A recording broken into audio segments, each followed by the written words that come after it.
Le prochain conférencier, c'est M. Marc Harvey.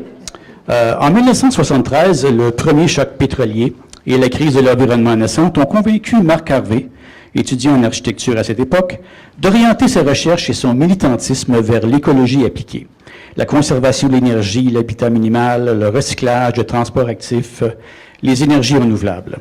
La trajectoire contraire à tous ces idéaux, suivie par les sociétés avancées, tellement urbains et surconsommation, pendant toute sa carrière d'architecte, le pousse à se tourner vers la recherche des causes bio-anthropologiques de cet énorme et énigmatique dévoiement de l'intelligence humaine.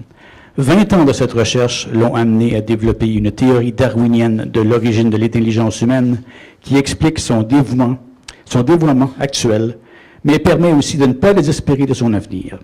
Récemment publiée dans la revue scientifique Human Nature en 2014, cette théorie est libre d'accès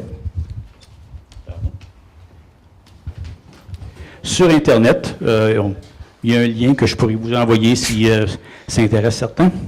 Early Humans, Egalitarian Politics, Runaway Synergistic Competition Under an Adapted Veil of Ignorance. C'est dans Human Nature en 2014. Le bulletin Québec humaniste en propose un aperçu en français également. Le thème de son intervention est une inflation humaine à l'origine de l'humanité. Inflation humaniste. Inflation humaniste, pardon. C'est encore moins pardonnable dans mon cas. Bon, bonjour à tous. Merci d'être là. J'avais justement pensé à commencer avec une image de la revue en question pour vous rassurer. Avec un titre pareil, Inflation humaniste à l'origine de l'humanité, je reconnais que c'est un peu téméraire, mais je vous rassure tout de suite, c'est une théorie qui a été publiée dans une revue sérieuse, épluchée par un comité de lecture, et l'éditrice était tellement enthousiaste qu'elle m'a demandé de fournir la photo couverture de la revue, et cette photo couverture représente un caucus de joueurs de ballon. Et je crois que ce caucus, en fait, je n'ai pas choisi cette photo-là par hasard. Bien sûr, je vais vous proposer une théorie qui nous ramène à l'origine de l'humanité, à l'origine de l'intelligence et nos ancêtres, à l'origine, ne jouaient pas au ballon, évidemment. Mais ils faisaient tout ce qu'ils faisaient tous les jours exigeait ce que cette image-là évoque, c'est-à-dire l'esprit d'équipe, le travail d'équipe, la solidarité d'équipe, la chasse, la défense, la cueillette, le soin des enfants, tout ça exigeait cette solidarité-là qu'exprime le caucus des joueurs de ballon. Alors, la métaphore va être utile pour la suite parce que c'est vraiment un élément qui va revenir souvent. Alors, excusez-moi, j'ai mes notes là parce que pour arriver dans l'espace qui est donné, il ne faut pas trop s'égarer. Alors, pourquoi inflation humaniste? Il faut reconnaître entre nous que la nature humaine est un écheveau inextricable de côtés sombres, violence, barbarie, xénophobie, hypocrisie, duperie, tromperie. Tout ça est assez bien compris et chez les darwiniens dont je suis, on insiste beaucoup, on illustre abondamment tous ces aspects sombres. Il y a aussi des côtés qui sont lumineux, la bonté, la générosité, la compassion, la solidarité, la fraternité, qui se retrouvent chez les humains à un niveau assez sans précédent dans la nature, auquel s'ajoute bien sûr le langage, l'intelligence et la compétence, mais dont l'origine et le fonctionnement est beaucoup moins bien compris. Je vous donne un indice, par exemple, il y a une théorie en vogue chez les humanistes, selon laquelle, la théorie s'appelle l'hypothèse machiavélienne de l'intelligence, et selon cette théorie-là, qui est quand même bien étayée, l'intelligence humaine sera une espèce d'apothéose de l'hypocrisie et de la duplicité, de la tricherie. On va voir que c'est vrai, les humains sont capables d'énormément de duplicité, de tricherie, tout ça, mais justement, pour reprendre la métaphore du jeu de ballon, c'est surtout adapté à la concurrence entre équipes. Donc, face aux adversaires, les humains sont capables d'être extrêmement rusés et capables d'hypocrisie. Mais à l'interne, ce que je vais vous proposer, c'est que quand on joue au ballon, à l'interne, c'est pas l'hypocrisie qui gagne, c'est toute autre chose qui ressemble plus à la compétence, l'intelligence, le savoir-faire au service du bien commun de l'équipe. Alors, Pourquoi donc une inflation humaniste? C'est que l'humanisme, si on le résume à sa plus simple expression, je pense que c'est une aspiration à la lumière, à un monde meilleur pour tous, et que dès le début du mouvement démocratique au XVIIIe siècle, cette aspiration a conduit rapidement à la Déclaration des droits universelle des droits de l'homme, et que cette déclaration se résume par la devise liberté, égalité, fraternité, donc qui vient de la philosophie des Lumières. Alors, l'inflation humaniste, cette idée d'inflation humaniste qui se retrouve dans le titre, suggère une inflation des côtés lumineux de la nature humaine, donc une inflation de la liberté, de l'égalité, de la fraternité, dans un contexte, mais dans un ordre plus précis qu'on va voir dans la suite. Alors, inflation humaniste, ce que je vais vous proposer, ce que mon article décrit, c'est une hypothèse égalitarienne, non plus machiavélienne, mais égalitarienne de l'unicité humaine, où nos premiers ancêtres, de façon purement empirique, et ils n'étaient pas encore très outillés mentalement, pas plus que des animaux, de façon purement empirique, ont découvert une forme très précise et sans précédent d'égalité. C'était des animaux qui vivaient en groupe et qui étaient justement dépendants du travail d'équipe, un peu comme les joueurs de ballon, pour tout ce qu'ils faisaient. Et ils venaient de sociétés qui étaient, comme presque toutes les sociétés animales, très hiérarchiques. Ils ont trouvé, par hasard, cette forme d'égalité qui leur a donné accès à une forme de liberté sans précédent dans la nature. Et liberté, égalité, une fois... j'ajoute aussi que la liberté, elle était telle qu'il c'était impossible de revenir à la hiérarchie. On essaiera d'expliquer ça tout à l'heure. Et que cet ensemble d'égalité et de liberté a conduit à une fraternité qui était... excusez-moi, qui était, je me suis trompé, avant de parler de la restreinte, qui était concurrentielle, et comme dans le domaine de la fraternité, jouer au ballon, là, il faut passer le ballon, puis il faut être reconnu pour sa compétence et tout ça pour faire carrière dans une équipe de ballon. Alors c'est un peu comme ça que dans le travail d'équipe, la fraternité, elle est nécessaire et concurrentielle parce que chacun essaie de compter des buts et de se faire valoir pour le bien de l'équipe et pour son bien personnel. Et le fait que ce soit un jeu à somme positive à l'interne, ça crée un effet inflationniste que j'illustre ici par ces deux boucles-là. Alors, c'est de l'action collective, mais c'est un peu différent du jeu de ballon parce que les règles ne sont pas écrites. On est en train de construire ce qui va être l'évolution humaine de façon purement empirique pour des petits animaux qui n'ont pas la tête encore très développée. Alors, c'est cette petite mécanique de la fraternité concurrentielle et inflationniste qui, à mon avis, est à l'origine de ce que nous sommes devenus. Petit mécanisme. D'où l'idée, donc, d'inflation humaniste au tout début de l'aventure humaine.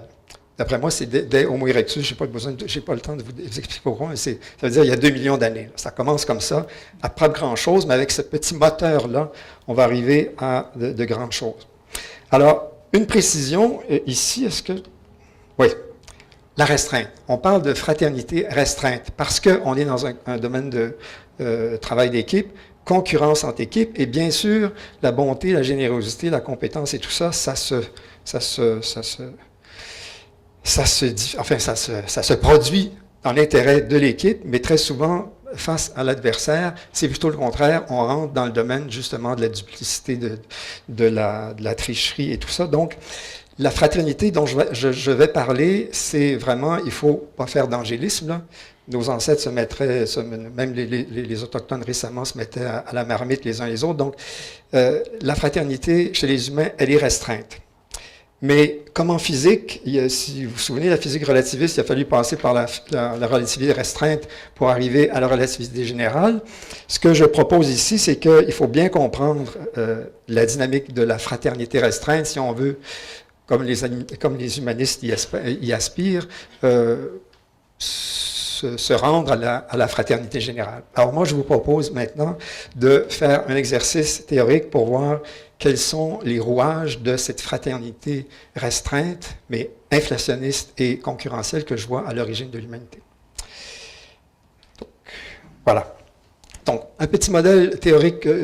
Ce modèle-là est fondé sur une très large base empirique, mais malheureusement en biologie, en anthropologie, en paléoanthropologie. C'est fou ce dont on dispose pour réfléchir à nos origines, mais malheureusement, ici, on n'a pas le temps d'en parler.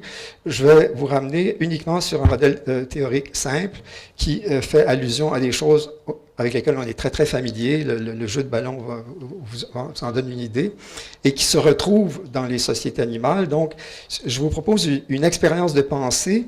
En pensant à une expérience de pensée, là, ça se fait souvent en sciences. Einstein a développé sa théorie de la relativité en s'imaginant à cheval sur un photon lumineux. Alors, moi, je ne vous en demande pas tant. On va plutôt se plonger par la pensée dans le monde de la fraternité concurrentielle. Où est-ce que j'en suis? Oui, dans le monde cognitif simple des animaux sociaux. Excusez-moi, j'ai encore besoin de mes notes, là. Donc, les animaux sociaux, comme tous les animaux, sont à la recherche d'un monde meilleur pour eux, et ils ont, parmi tous les instruments dont ils disposent, ils ont un cerveau, des moyens d'observation. Il faut qu'ils sachent où est la nourriture, où sont les prédateurs, où sont les dangers, tout ça. Et ils ont aussi, quand ce sont des animaux sociaux, ça nous amène au fil conducteur qui va être le nôtre à partir de maintenant. Oups. C'est le fil conducteur, c'est la quête du pouvoir.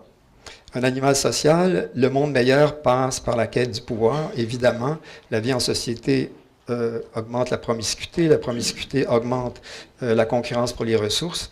On va voir que la promiscuité aussi augmente la familiarité, donc la possibilité de se connaître et de faire des choses. Alors, le fil de conducteur que je vous propose, c'est la quête du pouvoir chez des animaux sociaux. Donc, dans un poulailler ou dans une meute de loups ou dans une société humaine, les principes qu'on va observer sont à peu près les mêmes. La question donc qui se pose, c'est quel pouvoir?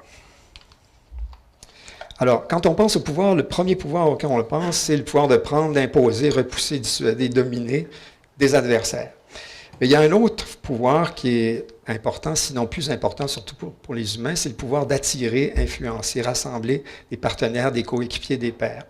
On n'a pas vraiment de mots pour distinguer ces deux pouvoirs. Alors, c'est une première étape, il faut commencer à les distinguer. Le premier terme est plus commun. On va appeler la première forme de pouvoir le pouvoir antagonique. Il est rouge comme l'enfer. Et le pouvoir bleu comme le ciel, on va l'appeler le pouvoir synergique. Je propose de l'appeler le pouvoir synergique, du grec syn ergon, le travail ensemble. Ces deux formes de pouvoir vont donc déterminer deux voies de quête du pouvoir, deux voies stratégiques qui sont complètement différentes, la voie antagonique et la voie synergique. Et ces deux voies vont permettre, là c'est pas très compliqué, là, un animal pas très développé, empiriquement découvre qui il peut battre, devant qui il doit s'incliner dans la voie antagonique. Et dans la voie synergique, il découvre rapidement qui il peut s'approcher avec avantage pour échanger et tout ça. Ces deux voies-là vont donner naissance à des constructions spontanément qui peuvent être très, très rudimentaires chez des animaux, mais la connaissance mutuelle d'abord, qui va être soit antagonique, soit synergique selon de la concurrence. On a l'habitude, en biologie, très souvent, même en général, de parler de coopération ou de concurrence. C'est important de souligner que la concurrence peut être antagonique ou synergique. Dans le domaine de la quête du pouvoir synergique, tout le monde n'est pas... et pour rentrer dans une équipe de ballon, ben, il faut trouver sa place, on peut se faire éjecter, on peut être à l'attaque ou dans les buts. Il y a des enjeux stratégiques importants. Et je souligne en passant que les deux concurrences sont différentes, sans que la concurrence antagonique est un jeu à somme nulle. Les gagnants gagne au prix de faire des perdants, alors que dans la concurrence synergique, on gagne à condition que par exemple, là, on fait des buts pour notre équipe, on gagne en prestige, mais l'équipe a aussi gagné. Le statut, c'est la même chose. On peut distinguer la dominance, statut antagonique, le mérite, statut synergique. Mérite, c'est qui apporte quoi. La dominance, c'est qui prend quoi. Et de la même façon, on peut distinguer réputation, identité et savoir et compétence. Donc, à noter ici, c'est que pour le moment, on a un embryon de façon de discuter tout ça.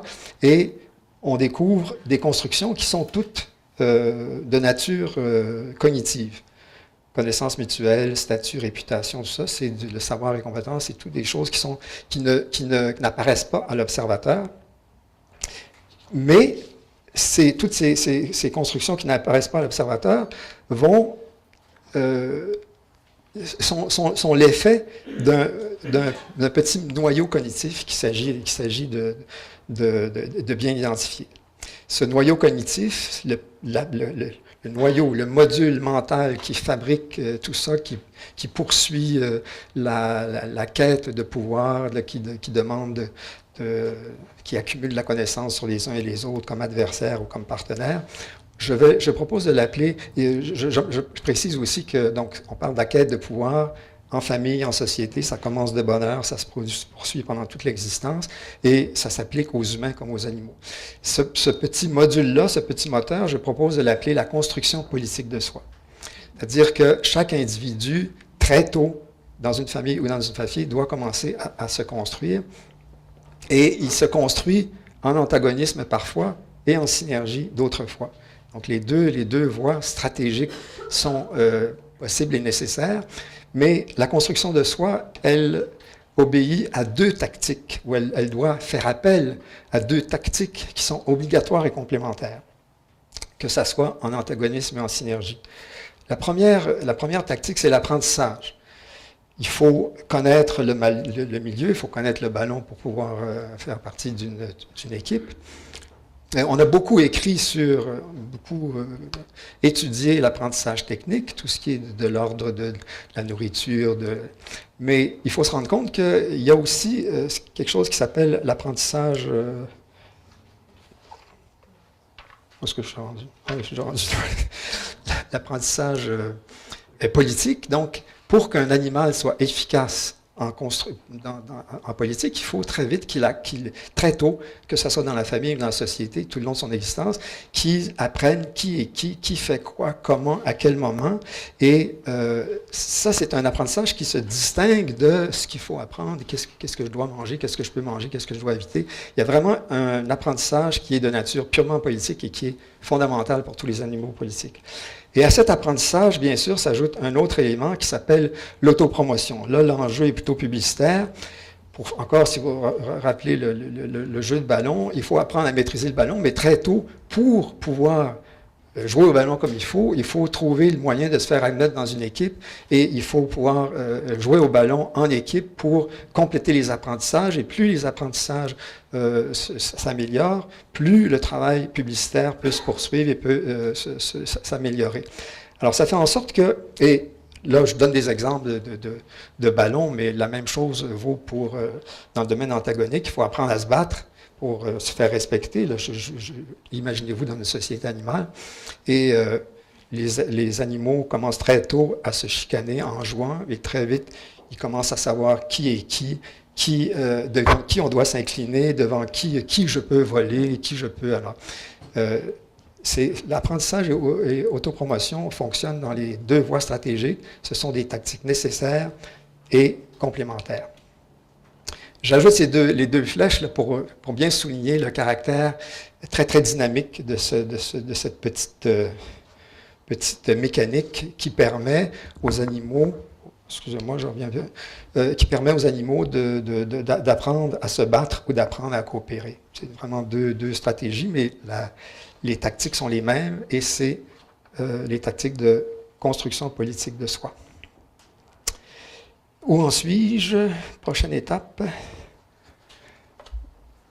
On passe maintenant, jusqu'à maintenant, on était dans le modèle se concentrait sur les individus, la construction politique de soi, que je réduis un peu, et on va passer aux aspects plus évidents, plus tangibles et plus visibles de ce processus-là. Donc, on a des individus sociaux qui sont dans un processus de construction politique de soi, et ce processus-là va donner des constructions, des constructions de structures politiques. Donc, Techniquement, on appelle ça la construction de niche. On peut parler de construction de niche écologique, là, quand Castor construit son barrage, il change complètement l'écologie du milieu. Quand les humains, par la construction politique d'eux-mêmes, en concurrence, antagonique ou synergique, se construisent, ils construisent aussi des structures politiques. Quelles sont ces structures? Du côté antagonique, ce sont des hiérarchies bien connues, bien étudiées sur toutes les coutures, et de l'autre côté synergique, ce sont des amitiés, des partenariats, des équipes. Et tout de suite, je veux vous donner un indice d'où on s'en va, là. Je veux marquer le territoire de l'unicité humaine. Les hiérarchies sont bien connues et elles posent d'énormes contraintes pour le développement de la synergie. Alors, il y a des contraintes antagoniques qui vont peser très fort sur les possibilités de bâtir des amitiés, des partenariats, des équipes chez les animaux. Et il y a des contraintes antagoniques, là je les appelle ZZZ, là, pour vous mettre en appétit. X pèse sur les amitiés chez les animaux, et ZZZ vont peser sur ce qui va se passer dans l'unicité chez les humains et ce qui est unique à l'humanité. Alors, on va d'abord revenir aux animaux. La synergie, les contraintes antagoniques chez les animaux, à cause de la présence des hiérarchies, les contraintes sont inévitables et elles sont très pesantes. Et ça va faire en sorte que la synergie animale va être prisonnière de ces contraintes. Et pour donner un aperçu d'où on s'en va, les contraintes antagoniques chez les humains, par un processus dont on va parler plus tard, vont être tenues en échec, et c'est cette neutralisation du processus de formation des hiérarchies qui va conduire à la liberté synergique que j'ai évoquée au départ. Donc, on a d'un côté la synergie animale qui est prisonnière et de l'autre côté la synergie humaine qui est libérée de ces contraintes-là.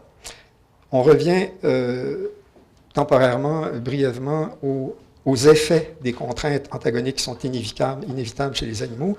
Ça va donner quelque chose qui est paradoxal et qui n'est pas souvent signalé, c'est que dans la nature, chez les animaux sociaux, la coopération, la synergie, elle est toujours ou bien très limitée, c'est pour que j'appelle micro-synergie, des amitiés, des partenariats en dyade ou en triade. Je t'épouille, tu m'épouilles, on fait des petites choses, mais c'est jamais. OK? C'est jamais très développé. Et pour une simple raison, c'est que, imaginez deux chimpanzés qui sont de bons amis, qui se connaissent bien, et qui décident de faire la courte échelle pour attraper une mangue qui est difficilement accessible autrement. Ces animaux-là apprennent très tôt que c'est très difficile et c'est pas très rentable de faire ce genre de coopération parce que s'ils réussissent à prendre la mangue en question, c'est certain qu'il y a un plus gros qu'eux dans la hiérarchie qui va passer et qui va ramasser la mangue et se l'enfiler tout seul. Alors, ce problème de la prédation et de l'obstruction par les dominants dans les sociétés animales explique, à mon avis, très simplement le fait que la synergie, la coopération est très rare dans les sociétés animales. Elle est très rare, mais il y a aussi, à côté de cette rareté, de cette micro-synergie, plusieurs sociétés animales qui pratiquent une synergie qui est extrêmement développée. Meute de loups, chez les oiseaux, il y en a beaucoup. Chez les mammifères, chez les oiseaux. Beaucoup d'exemples très bien étudiés, mais tous ces exemples-là, la meute de loups est l'exemple le plus commun, le plus facile à retenir. Les loups travaillent de façon admirable en équipe. Il faut entretenir des terriers, il faut protéger le territoire contre d'autres meutes de loups. Il faut aller à la chasse en commun, grands animaux pour nourrir les petits. Ça semble admirable. Sauf qu'en pratique, c'est de la synergie d'équipe autocratique. C'est toujours sous la direction d'un couple despotique. Et derrière cette belle harmonie, il y a le fait que tous les participants ne peuvent, à cause de la concurrence des autres groupes, n'ont d'autre choix que de faire leur carrière politique dans une équipe, de jouer le jeu comme dans un atelier de misère. C'est ça qu'on fait, autrement tu es dehors, il n'y a aucune chance de survie. Et les règles sont extrêmement impitoyables. Alors, et ça prend ce genre de rigueur autocratique pour permettre l'évolution de ce genre de synergie d'équipe. Et ça se produit dans la nature de la façon la plus parcimonieuse, c'est que chez les espèces nidicoles, qui hébergent leurs petits dans un nid, les parents peuvent produire beaucoup de petits parce qu'ils ont un nid, donc ils les produisent très, très immatures. C'est pour ça qu'ils ont besoin de beaucoup d'aide. Mais les parents, donc la façon d'arriver à la synergie d'équipe comme ça, c'est tout simplement les parents qui retiennent les petites générations antérieures pour bâtir et construire leur équipe. Excusez-moi, il vous reste 10 minutes. Yeah. Donc les parents sont toujours beaucoup plus forts et expérimentés que les enfants qui suivent, et ça explique que l'autocratie chez les loups et ailleurs fonctionne. On en arrive à l'unicité humaine, donc là je redescends encore dans le tableau, on progresse. On a dans le haut les animaux avec les contraintes inévitables. Qu'est-ce qui va faire que les contraintes vont être tenues en échec chez les humains? Voilà. Rapidement, vous allez deviner, je ne peux pas aller beaucoup dans les détails, la différence entre les armes corporelles et les armes manuelles. Imaginez un chimpanzé qui déterre des tubercules, le pieu est aiguisé, tout ça.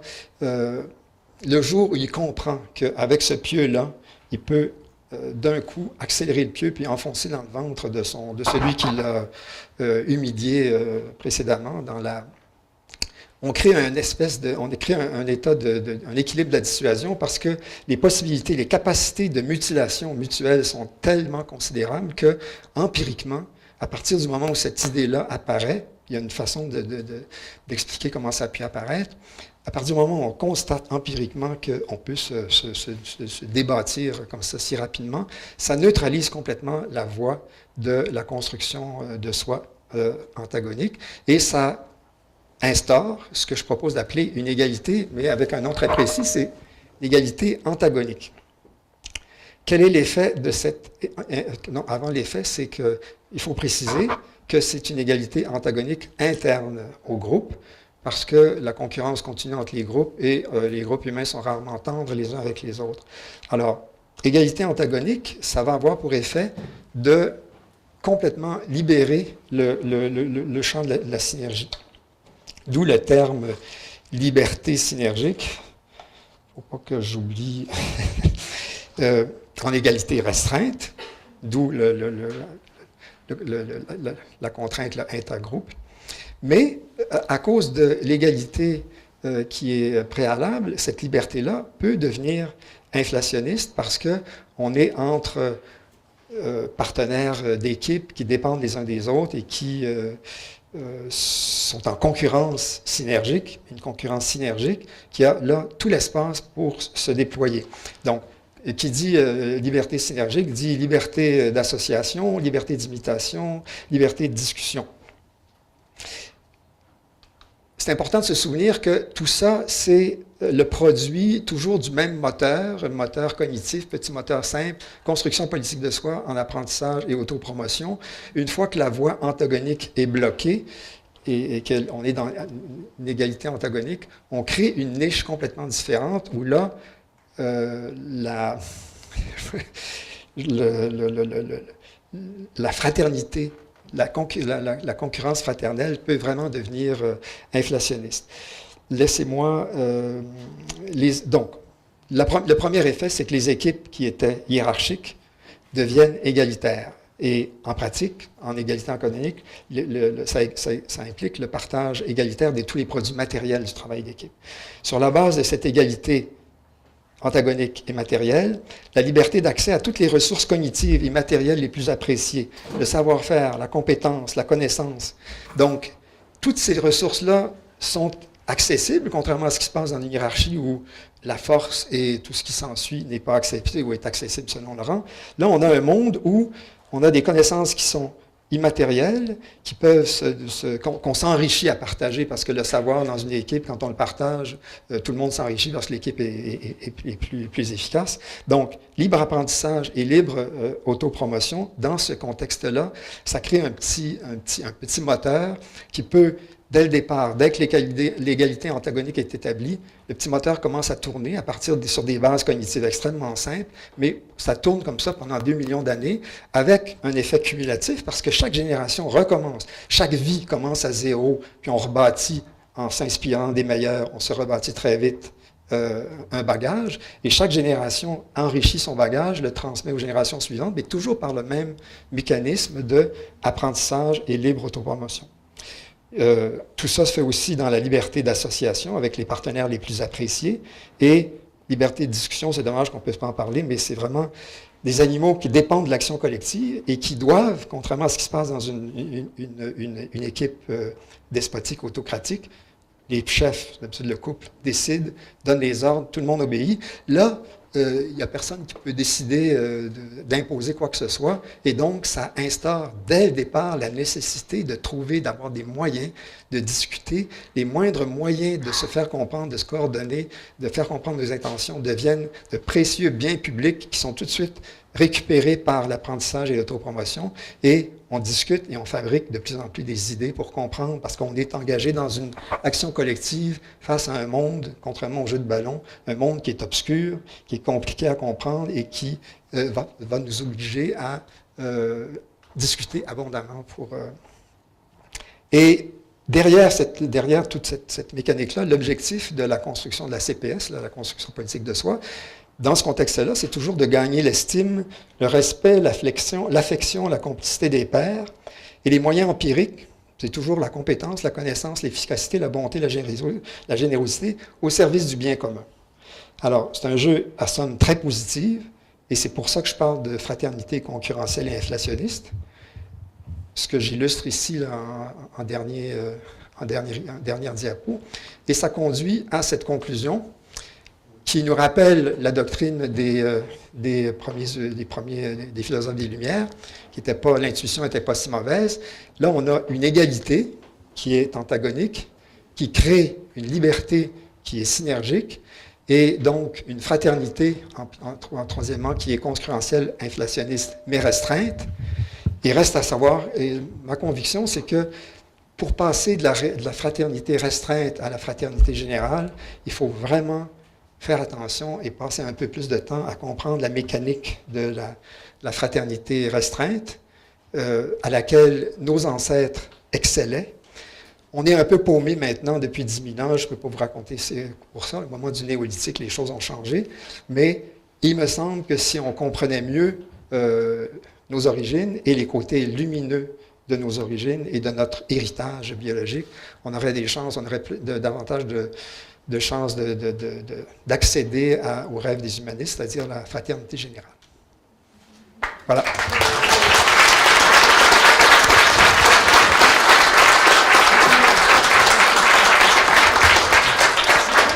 Merci beaucoup, très intéressant. On aurait le temps pour une ou deux questions peut-être. Je vais aller de... Oui. Ah, oui, Michel. Merci. J'avais lu le texte au début, je n'ai pas tout compris. J'ai participé à ça. J'essaie de faire un peu des liens. En fait, vous dites que c'est comme une vision, une évolution d'une société plus égalitaire, plus humaniste. Sur un plan mondial, on se retrouve avec des sociétés qui, dans le monde, sont plus égalité antagoniques. Occidentales, on vise certains courants occidentaux, ils visent peut-être ça. Comment qu'on peut rééquilibrer tout ça? L'avantage de la mondialisation, c'est une accélération, je dirais, de l'histoire, mais il peut y avoir une dialectique intéressante entre les sociétés égalité antagonique, fraternité générale. À un moment donné, quand vous avez parlé de sociétés de louve, puis les sociétés de... Comment vous appelez ça, donc, les oiseaux? Oui. J'ai fait du pouce là-dessus. Je me disais, dans le temps de mes grands-parents, ma grand-mère était l'aînée d'une famille de 22, OK? Elle était dans la civilisation moineau, c'est-à-dire qu'elle a pris la relève de ses parents, OK? En peu de temps, 40-50 ans, je me situe plus en termes de vision des choses, une fraternité générale. Donc, il y a une compréhension que j'ai faite, OK, suite à la somme des apprentissages de la société dans laquelle je vis, mais quand je regarde ce qui se passe en Afghanistan, c'est... Puis je ne veux pas tenir un discours anti-musulman, c'est pas ça. Posez votre question parce qu'il y a... Oui, c'est vrai, vous avez raison.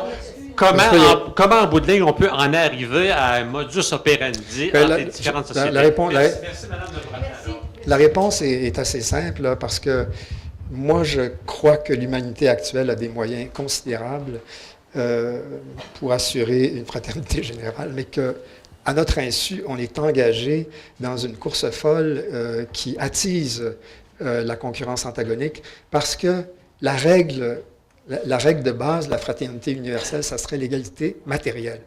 L'égalité antagonique, là, ça veut dire que chez nos ancêtres, c'est bien documenté chez tous les chasseurs-cueilleurs, les ressources matérielles étaient partagées de façon rigoureusement égalitaire. Sur la base de cette égalité matérielle, la course à l'amitié, à l'intelligence, au savoir-faire, à la connaissance se déployait en toute liberté synergique, mais l'égalité antagonique faisait en sorte que tous les produits de la chasse, du travail collectif, de l'action collective étaient partagés de façon rigoureusement égalitaire. C'est impossible de... Ceux qui trahissaient un peu ces règles-là se faisaient rapidement mettre de côté ou même carrément se faisaient zigouiller. Alors, c'était très rigoureux. Moi, je pense que quand on comprend cette mécanique-là maintenant avec nos moyens modernes, on comprend que la planète a des limites matérielles qu'on est en train de dépasser allègrement. La planète humaine, la grande famille humaine, a des moyens cognitifs considérables qui sont laissés pour compte parce que les gens sont chez Walmart plutôt que dans les bibliothèques. Et tout ce temps-là, c'est que depuis l'aube du néolithique, on est retombé dans des sociétés hiérarchiques où la mécanique de la construction de soi, qui regarde toujours les meilleurs pour orienter sa carrière, mais les meilleurs depuis 10 000 ans, c'est ceux qui ont les poches les plus pleines et qui ont des châteaux, des gros carrosses, et on fait pareil dans nos sociétés de consommation actuelles. On a démocratisé la richesse, mais c'est à cause de notre incompréhension de la mécanique d'origine, cette richesse matérielle, on l'a transformée en étalement urbain, en consommation ostentatoire complètement dysfonctionnelle.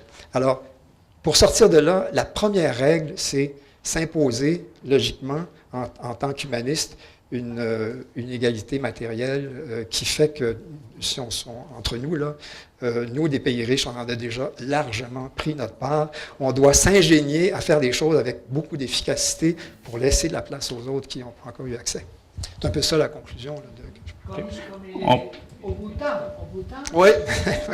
Excuse-moi, on va prendre une autre question. Juste une. Comme pièce maîtresse du casse-tête, est-ce que vous mettez le féminisme?